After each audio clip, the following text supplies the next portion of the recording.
Students, organic chemistry में unit 4th में lecture 8th का जो पार्ट फर्स्ट था उसमें हम लोगों ने पढ़ा था कार्बोक्सिलिक एसिड्स। अब आज हम लोग पढ़ेंगे सेकंड पार्ट में कार्बोक्सिलिक एसिड के डेरिवेटिव्स, यानी कार्बोक्सिलिक एसिड डेरिवेटिव्स। हिंदी में इसका नाम होता है चैप्टर का कार्बोक्सिलिक अम्लों के व्युत्पन्न।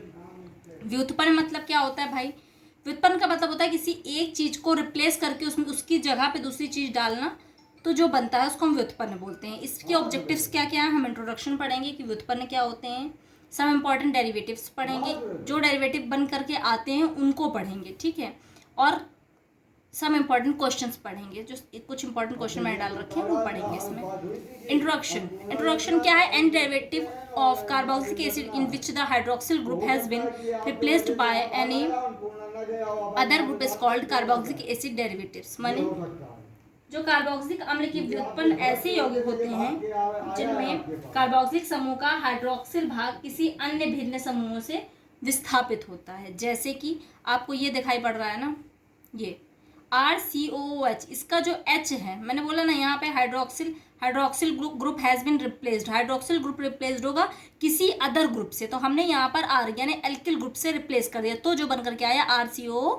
और यही आपका कहलाएगा कार्बोक्सिलिक अम्ल की व्युत्पन्न। ये आपका कार्बोक्सिलिक अम्ल है और ये आपका कार्बोक्सिलिक अम्ल का व्युत्पन्न है। नेक्स्ट क्या है? Some important derivatives. अब इस तरह से क्या होता है, डेरिवेटिव्स बनते हैं। इसमें मैंने इधर दिखाया आपको, इसमें मैंने दिखाया कि ये जो बन करके आए ये एक डेरिवेटिव बन के आया, इसका नाम अगर हम लिखना चाहें तो ईस्टर होगा, ठीक है। ऐसे इसमें पहला डेरिवेटिव क्या बनाया है? एसिड क्लोराइड बनाया है। एसिड क्लोराइड क्या होता है? ये एसिड क्लोराइड भी हो सकता है, एसिड हैलाइड भी हो सकता है। अगर देखिए क्या होता है, अगर मैंने रिप्लेस कर दिया जो हाइड्रोक्सिल ग्रुप है उसको मैंने रिप्लेस कर दिया क्लोरीन के साथ में, यानी किसी भी हैलाइड के साथ रिप्लेस कर दो। अगर आप हैलाइड के साथ रिप्लेस करते हो तो जो बनेगा वो एसिड हैलाइड होगा। यहाँ पे अगर क्लोराइड के साथ रिप्लेस किया इसलिए क्लोरीन के साथ रिप्लेस किया इसलिए क्या बन गया? क्लोराइड बन गया। ये क्लोराइड मैंने इसलिए लिखा हुआ है क्योंकि आपके जो सिलेबस है उसमें क्लोराइड को, इसलिए आपका मैंने क्लोराइड डाला है इसमें। इसी तरह से ये क्या है? एसिटिल क्लोराइड और एथेनॉल क्लोराइड। एसिटिल क्लोराइड इसी का एक व्युत्पन्न क्या है? एसिटिल क्लोराइड है। इस तरह से क्या है? नेक्स्ट क्या है आपका? Acid anhydride. एसिड एनहाइड्राइड क्या है? एसिड एनहाइड्राइड कार्बोक्सिलिक एसिड के 2 मॉलिक्यूल ले लीजिए, उसमें से वाटर का एक मॉलिक्यूल निकाल दीजिए, जो बन करके आएगा वो एसिड एनहाइड्राइड होता है। एस्टर मैंने बता दिया स्टार्टिंग में क्या होता है। एसिड एमाइड क्या होता है? एसिड एमाइड, देखिए एसिड एमाइड क्या होता है कि अगर हम एमीन से NH2 ग्रुप से कार्बोक्सिलिक के हाइड्रोक्सिल ग्रुप को रिप्लेस करें तो जो बनेगा वो एसिड एमाइड होगा। यूरिया क्या होता है? NH2CO NH2, ये यूरिया होता है आप लोगों का। अब देखिए इसमें जो इंपॉर्टेंट डेरिवेटिव्स हैं इसमें ये दोनों डेरिवेटिव्स एसिड एमाइड और यूरिया हम लोग डिटेल में पढ़ने वाले हैं। आ जाते हैं एसिड एमाइड की तरफ। एसिड एमाइड यानी इंट्रोडक्शन क्या होता है? एसिड एमाइड ऐसे कार्बोक्सिल अम्लों के ऐसे व्युत्पन्न होते हैं जिनमें जो COH समूह का हाइड्रोक्सिल समूह OH या फिर NH2 समूह से विस्थापित होता है, जैसा कि इसमें लिखा हुआ है।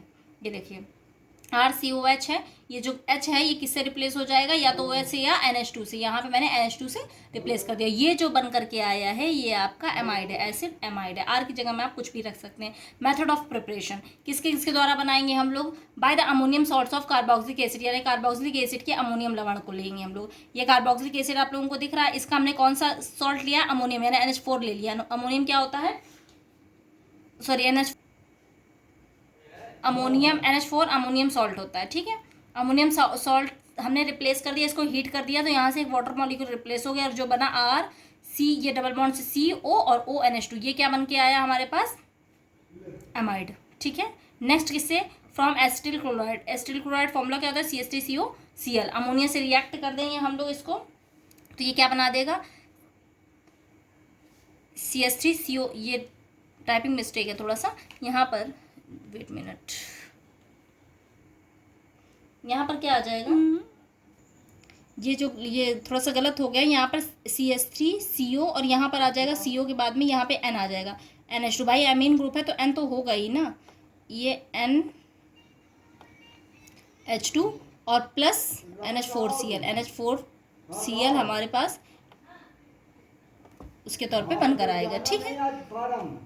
अदर कंपाउंड के तौर पे NH4Cl आ जाएगा। और ये फॉर्मूला क्या बनेगा, CH3CO NH2 plus NH4Cl। Next क्या आ जाएगा, नेक्स्ट देखिए इसकी फिजिकल प्रॉपर्टीज जरा से सुन लीजिए। इसकी फिजिकल प्रॉपर्टीज क्या होती हैं, फिजिकल प्रॉपर्टीज फॉर्मल्डिहाइड के अतिरिक्त सभी जो एमाइड होते हैं वो फॉर्मेमाइड के अतिरिक्त जितने भी एमाइड होते हैं वो सब क्रिस्टली ठोस होते हैं। ठीक है, इनका जो गलनांक होता है वो 82 डिग्री सेल्सियस और क्वथनांक 222 डिग्री सेल्सियस होता है। ठीक है, और जल, अल्कोहल और ईथर में ये पूरी तरह से विलय होते हैं। केमिकल प्रॉपर्टीज क्या है, वाटर हाइड्रोलिसिस यानी जल अपघटन। जल अपघटन करेंगे, वाटर से रिएक्शन करवाएंगे। कोई भी एमाइड ले लीजिए, ये देखिए एस्टामाइड दिया गया CH3CONH2, एसिटामाइड ले लिया गया है।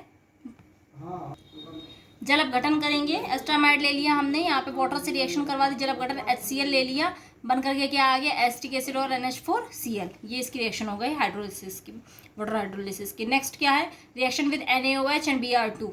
NaOH और Br2 के साथ में रिएक्शन करेंगे। ये देखिए इसको दूसरे नाम से भी जानते हैं, अमाइड का हाफमान निम्नीकरण भी बोलते हैं इसको। यहाँ पे भी हमने एक एमाइड ले लिया, RCONH2 ले लिया, ब्रोमीन NaOH के साथ रिएक्शन कर दिया। यहाँ पे क्या बन गया, एक एमीन आपको दिख रहा है, ये प्राइमरी एमीन NH2 लगा है क्योंकि NaBr Na2CO3 और वाटर इतना बनेगा इसमें। नेक्स्ट क्या पढ़ेंगे हम लोग, इसके यूजेस जरा सुन लीजिए। इसके यूजेस क्या होते हैं, यूजेस क्या हैं आपके, जो ये जो होता है ये आयनकारी विलायक के रूप में यूज़ होता है और कागज और चमड़े उद्योग में भी इसका यूज़ होता है। यूरिया, यूरिया क्या है, इसका इंट्रोडक्शन अगर हम देखें यूरिया में, तो यूरिया जो प्रयोगशाला में निर्मित प्रथम कार्बनिक यौगिक है। ये कार्बोनिक अम्ल का डायअमाइड है, इसे कार्बेमाइड भी कहते हैं। ठीक है, ये आपको सबको पता है कि यूरिया वोलर ने, बर्जीलियस के जो शिष्य थे वोलर ने सबसे पहले प्रयोगशाला में बनाई थी, और ये एक ऑर्गेनिक कंपाउंड है यानी कार्बनिक यौगिक है। ठीक है, ये क्या है, कार्बोनिक एसिड है। ये कार्बोनिक एसिड की रिएक्शन, कार्बोनिक एसिड को हम लोग NH2 के साथ रिप्लेस करके हम लोग क्या बनाते हैं, ये यूरिया बनाते हैं। ठीक है, देखिए ये जितने भी नाम मैं बोलती, जैसे मैंने इसका बोला कार्बोनिक एसिड, तो ये कार्बोनिक एसिड आप नेम लिखा करिए। ठीक है, जितनी भी रिएक्शन पीछे देखी हैं सबके मैंने नेम बोले हैं, उन पूरी रिएक्शन नेमिंग करिएगा। ठीक है, बिना नेमिंग की रिएक्शन अच्छी नहीं लगती और वैलिड भी नहीं होती है। नेक्स्ट क्या है, मेथड ऑफ प्रिपरेशन, यूरिया का बनाने की विधि।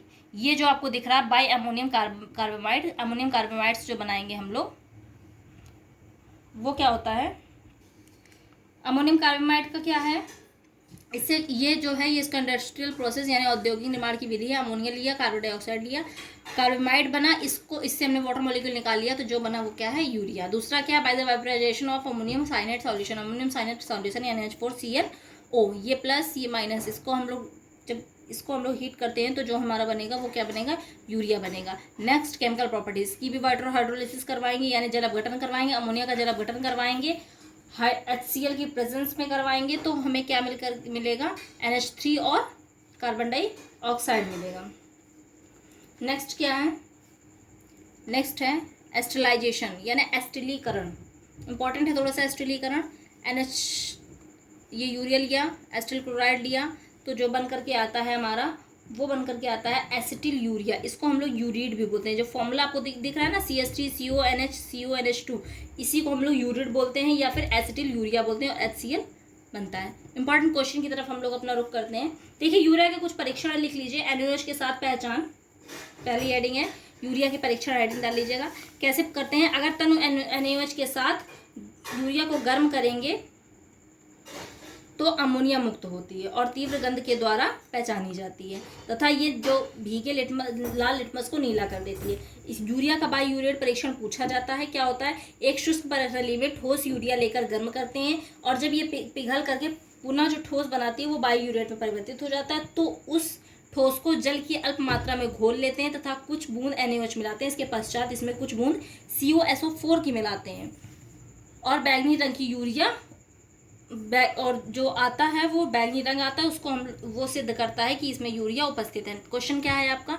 The nature of acetamide is amphoteric, explain, यानी जो एसिटामाइड है उसकी प्रकृति उभयधर्मी, इसको एक्सप्लेन कीजिए। क्यों होता है ऐसा, क्योंकि जो एसिटामाइड मर्क्यूरिक ऑक्साइड के साथ जो क्रिया करके से संयोजी मरकरी यौगिक बनाता है, इससे इसकी क्षीण अम्लीय प्रकृति का पता चलता है। ठीक है, कैसे, जो एसिटामाइड हो यानी CH3CONH2, इसकी अगर HGO के साथ रिएक्शन करते हैं तो एक सहसंयोजी मरकरी कंपाउंड बनता है जिसका फॉर्मूला आपका आएगा CH3CuNH का होल ट्वाइस Hg और वाटर। इसका मतलब ये क्या है, ये अम्लीय है, ठीक है, ये यौगिक बनाता है। दूसरा क्या इसका है, एसिटामाइड जो होता है प्रबल अकार्बनिक अम्लों के साथ क्रिया करके अस्थायी लवण बनाता है।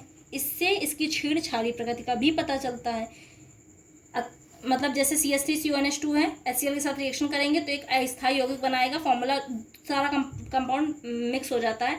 इससे हमें पता चलता है कि जो एस्टामाइड है वो क्या है, एम्फोटेरिक है, यानी उभयधर्मी प्रकृति का है। बायूरेट परीक्षण अभी मैंने आपको बताया। बायूरेट परीक्षण क्या होता है, एक शुष्क परीक्षण में हम लोग यूरिया लेते हैं, उसको गर्म करते हैं, अमोनिया निकलने के साथ साथ एक ठोस यौगिक बनता है जो बायूरेट कहलाता है। इस बायूरेट में जब अमोनिया निकलना बहुत कम होता है तो ठोस को जल में घोलकर उससे हम सोडियम हाइड्रोक्साइड की कुछ बूंदें मिला देते हैं। उसके बाद जो विलयन प्राप्त विलयन में कॉपर सल्फेट की 1-2 बूंद डालते हैं और बैंगनी रंग प्राप्त होता है यूरिया की इस परीक्षण। और ये जिससे पता चलता है कि इसमें क्या है, यूरिया उपस्थित है। यूरिया के इस परीक्षण को हम लोग क्या बोलते हैं, बायूरेट परीक्षण बोलते हैं। क्वेश्चन पूछे जा सकते हैं, इनके नोट्स बना लीजिएगा। जो चीज़ें मैंने बोली हैं सारी चीज़ें रिएक्शन आप लोग नेमिंग के साथ लिखेंगे। Thank you class.